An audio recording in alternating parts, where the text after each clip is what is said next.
नमस्कार दोस्तों, Nifty weekly analysis की एक और वीडियो में आपका स्वागत करता हूं। दोस्तों निफ्टी की फाइनल क्लोजिंग हमें मिली है 20,969 की और इस वीक में निफ्टी ने लगभग 700 पॉइंट ऊपर जाके क्लोज किया है। लास्ट वीक निफ्टी ने 475 पॉइंट ऊपर जाके क्लोज किया था और देखेंगे चार्ट पे तो कंटिन्यू 6 वीक से हम कंटिन्यू धीरे धीरे करके ऊपर की साइड में ही जाके हम क्लोज कर रहे हैं। और यहाँ पे जो हमारा ब्रेकआउट लेवल था, जो कंटिन्यू आपको मैं बताते हुए आ रहा था कि यहाँ पे 19,822 का जो लेवल है वो काफी इंपॉर्टेंट लेवल है, क्योंकि यही लेवल के आसपास हमने कंसोलिडेट किया था और कंसोलिडेशन के बाद हमने ये डाउनफॉल दिया था जिसमें हम 18,900 के आसपास 18,888 के आसपास तक हम यहाँ पे आए थे। उसके बाद देखिए इसी लेवल के पास जाके कंटिन्यू 2 वीक इसने यहाँ पे कंसोलिडेट किया और कंसोलिडेशन के बाद जो ये मूवमेंट मिला तो निफ्टी ने नया हाई यहाँ पे बनाया और 21,006 का यहाँ पे निफ्टी ने कल यहाँ पे हाई लगाया था। जो इस फॉर्मेट का जो यहाँ पे ब्रेकआउट हुआ, इस ब्रेकआउट का जो टारगेट निकल के आता है वो टारगेट यहाँ पे है 21,222 का टारगेट यहाँ पे निफ्टी में निकल के आता है। चीजों को ध्यान से देखेंगे, यहाँ पे देखिए ध्यान से देखिए, ये हमारा ब्रेकआउट लेवल है। एक ब्रेकआउट आपको यहाँ पे मिला था, यहाँ पे ब्रेकआउट के बाद एक चीजें कंफर्म थी कि अगला रजिस्टेंस जो जोन होना चाहिए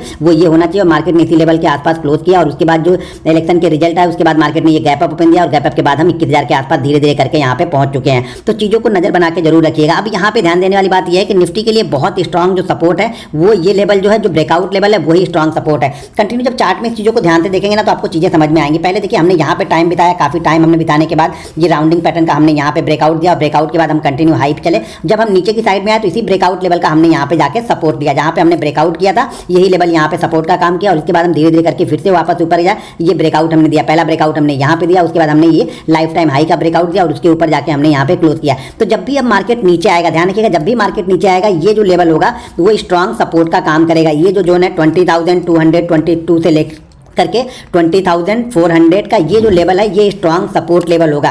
सेलर जो एक्टिव होंगे वो इसके नीचे ही होंगे। इसका मतलब ये नहीं कि यहाँ से मार्केट नीचे नहीं आ सकता, लेकिन जो एग्रेसिव सेलिंग करते हैं लोग, जो पोजिशनल सेलिंग करते हैं वो इसके बाद ही वो सेलिंग करेंगे। यानी जो सेलिंग की इंट्राडे में पोजीशन तो देखिए रोज ही बनती रहती है, कटती रहती है, लेकिन जो पोजिशनली सेलर लोग आएंगे वो इसके नीचे ही आएंगे, क्योंकि जब तक इसके ऊपर है बायर इसको कंट्रोल करते रहेंगे। मार्केट यहाँ से नीचे आएगा, हो सके 150 पॉइंट नीचे है, 200 पॉइंट नीचे है, 250 पॉइंट नीचे है, यहाँ पे बायर इसको कंट्रोल करना स्टार्ट कर देंगे। सेलर इसको तभी कंट्रोल करेंगे जब ये इसके नीचे कंटिन्यू क्लोज करने लगेगा, तभी यहाँ पे सेलर एग्रेसिव होकर ट्रेड करेंगे और वो मार्केट को फिर इस सपोर्ट लेवल के पास तक आ सकते हैं। तो ये ध्यान रखिएगा, मैं बार बार आपको बोलता हूँ जब मार्केट ऊपर की साइड में जाता है ना तो यहाँ पे आप कभी भी रजिस्टेंस आइडेंटिफाई मत कीजिए, हमेशा सपोर्ट आइडेंटिफाई कीजिए कि सपोर्ट लेवल के आसपास आके क्या करता है। मार्केट जब नीचे जाता है तो वहाँ पे आप सपोर्ट आइडेंटिफाई मत कीजिए, वहाँ पे आप रजिस्टेंस को आइडेंटिफाई कीजिए कि ऊपर जाते वक्त ये रजिस्टेंस कहाँ से लेगा जहाँ पे मैं सेल कर सकूँ।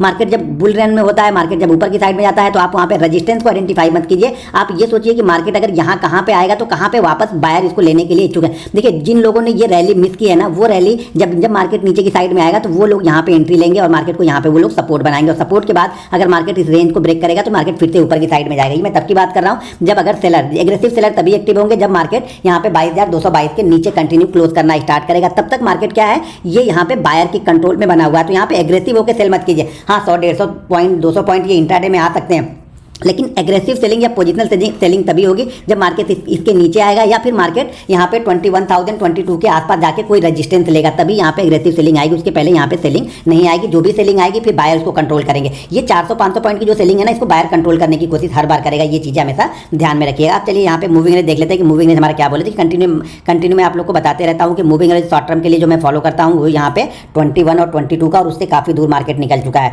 यहाँ पे देखिए मैं मूविंग एवरेज लगाता हूँ, सिंपल मूविंग एवरेज। पहले मैं यहाँ पे 11 का दिखाता हूँ। देखिए मूविंग एवरेज की इंपॉर्टेंट है क्योंकि मार्केट के लिए वो सपोर्ट का काम करता है और रेजिस्टेंस का काम, सपोर्ट रेजिस्टेंस दोनों ही चीजें मार्केट वहां पे ढूंढता है। अब यहाँ पे इस मूविंग एवरेज को ध्यान से देखेंगे तो यहाँ पे देखिए ये रेजिस्टेंस ले रहा, जैसे रेजिस्टेंस को क्रॉस किया मार्केट ऊपर की साइड में निकला और यहाँ पे मार्केट ने सपोर्ट लिया इस मूविंग एवरेज का। वापस देखिए यहाँ पे कंटिन्यू सपोर्ट ले रहा, जैसे इसने सपोर्ट को ब्रेक किया फिर नीचे की साइड में आ गया।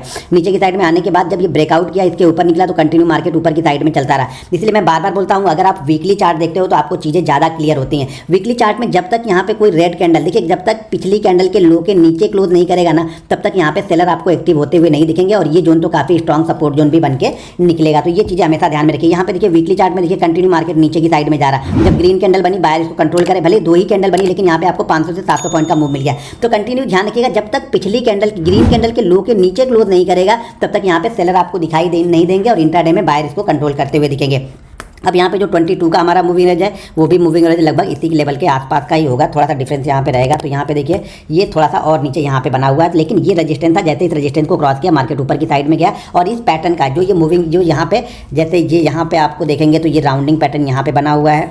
ठीक है। और यहाँ पे जो ये राउंडिंग पैटर्न बना हुआ है, इस राउंडिंग पैटर्न के टारगेट की मैं बात कर रहा हूँ, इसका टारगेट निकल के आ रहा है 21,222 का ये टारगेट की निकल के आ रहा है। इसका मतलब ये नहीं कि इस लेवल को टच ही करेगा, लेकिन हाँ जो लोग बाइंग करके बैठे हुए होंगे वो लोग इसी टारगेट के लिए बैठे होंगे। लेकिन फिर भी एक चीज़ हमेशा ध्यान में रखनी है कि पिछली कैंडल के लो के नीचे अगर क्लोज करता है तो बिल्कुल जो शॉर्ट टर्म वाले ट्रेडर होंगे वो अपनी पोजीशन को कट करने यहाँ पे लगते हैं। जो थोड़ा सा मूवमेंट जो लंबा खेलते हैं वो मूविंग एवरेज अपना 22, 11, 55, अभी ये 55, 22 जो सबसे शॉर्ट टर्म मूविंग एवरेज है वो यहाँ पे 11 का है, तो वो 11 के मूविंग एवरेज को फॉलो करते हुए यहाँ पे चलेंगे। तो आप भी उन चीज़ों को देख सकते हैं। लेकिन ध्यान रखिएगा मार्केट एक साइकोलॉजिकल लेवल जो 21,000 का लेवल है वो साइकोलॉजिकल लेवल है। इसके ऊपर अगर कंटिन्यू अगर ये 900 या 800 और 2100 के बीच में टाइम बिताने के बाद निकलता है तो फिर ये काफ़ी तेज़ी से मूव करेगा और वापस ये 21,222 और 21,444 के पास तक यहाँ से ये जा सकता है। इसको अगर कंसोलिडेटिव फ्लो में जाएगा तो थोड़ी मूवमेंट थोड़ी स्लो होगी, इंट्राडे में प्रॉफिट बुकिंग आती रहेगी, क्योंकि कंटिन्यू हम 6 वीक से ऊपर की साइड में चल रहे हैं। और यहाँ से देखेंगे तो लगभग 18,800 से हम पहुंच चुके हैं यहाँ पे 21,000 के आसपास। तो लगभग यहाँ पे देखेंगे तो 2,000 पॉइंट की मूवमेंट हमें ऑलरेडी मिल चुकी है। तो हो सकता है थोड़ी बहुत प्रॉफिट बुकिंग आए, तो इसलिए अलर्ट रहिएगा। हायर लेवल पे एग्रेसिव और बड़ी क्वांटिटी के साथ में बाइंग नहीं करते हैं। बड़ी क्वांटिटी और एग्रेसिव बाइंग तब होती है जब ये ब्रेकआउट होता है, जब भी कोई ब्रेकआउट लेवल होता है वहाँ पे रिस्क रिवार्ड अच्छा रहता है। हायर लेवल पे आपका रिस्क रिवार्ड अच्छा नहीं बैठेगा, इसीलिए छोटी क्वांटिटी के साथ में बाइंग करनी चाहिए। दोस्तों अगर वीडियो पसंद आए तो वीडियो को लाइक और शेयर जरूर कीजिएगा। मिलते हैं नेक्स्ट वीडियो में। जय हिंद।